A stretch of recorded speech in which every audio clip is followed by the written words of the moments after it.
ഇപ്പോൾ നമ്മൾ സർജറി കഴിഞ്ഞിട്ട് ഏറ്റവും ഇമ്പോർട്ടൻറ്റ് ഡ്രോപ്സ് മരുന്നുകളിലാണ്, പിന്നെ ബാക്കിയല്ല. ഡ്രോപ്സ് ആണ് കൂടുതലും കണ്ണിലൊഴിക്കുന്നത്. കാരണം ടാബ്ലറ്റിനെക്കാട്ടിലും കണ്ണിൽ എഫക്റ്റീവ് ഡ്രോപ്സ് ആണ്, കാരണം അത് ഡയറക്റ്റ് കണ്ണിലോട്ടാണ് വരുന്നത്.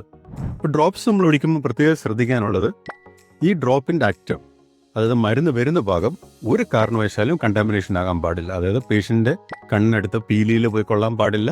നമ്മൾ ഒഴിക്കുമ്പോൾ നമ്മുടെ കയ്യിലും അത് കൊള്ളാൻ പാടില്ല. അങ്ങനെ വല്ലതും കൊണ്ടിട്ടുണ്ടെങ്കിൽ തീർച്ചയായിട്ടും കീടാണുക്കൾ ഈ മരുന്നിനകത്ത് കയറും. കീടാണുക്കൾ ഈ മരുന്നിനകത്ത് കയറി കഴിഞ്ഞാൽ പിന്നെ ആ മരുന്ന് ഒഴിച്ചു കഴിഞ്ഞാൽ വരുന്ന ഇൻഫെക്ഷന് യാതൊരുവിധ ട്രീറ്റ്മെൻറ്റും കാണത്തില്ല. കാരണം മരുന്നിൽ നിന്ന് വരുന്ന കീടാണുക്കൾ എപ്പോഴും വീര്യം കൂടുതലായിരിക്കും. ഇത് വളരെ കെയർഫുള്ളായിട്ട് ചെയ്തെങ്കിലേ പറ്റത്തുള്ളൂ.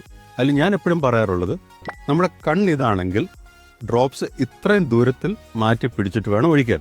ഈ ഒരു ഡിസ്റ്റൻസ് നമ്മൾ പാലിച്ചേ പറ്റത്തുള്ളൂ. അടുത്തോട്ട് ഒഴിച്ചു കഴിഞ്ഞാൽ തീർച്ചയായിട്ടും പേഷ്യൻ്റ് കണ്ണടയ്ക്കുമ്പോൾ വല്ല ചെയ്യുമ്പം പീലി ഈ മരുന്നിൻ്റെ കുപ്പിയുടെ അറ്റത്ത് ഒരയും. നമ്മൾ അറിയത്തേ ഇങ്ങനെ ഒരു സംഭവം നടന്നത്. കാരണം നമ്മുടെ മുടിയിലോ നമ്മുടെ പീലിയിലോ ഫീലിങ്ങിനൊരു ചാൻസ് അവിടെ ഇല്ല.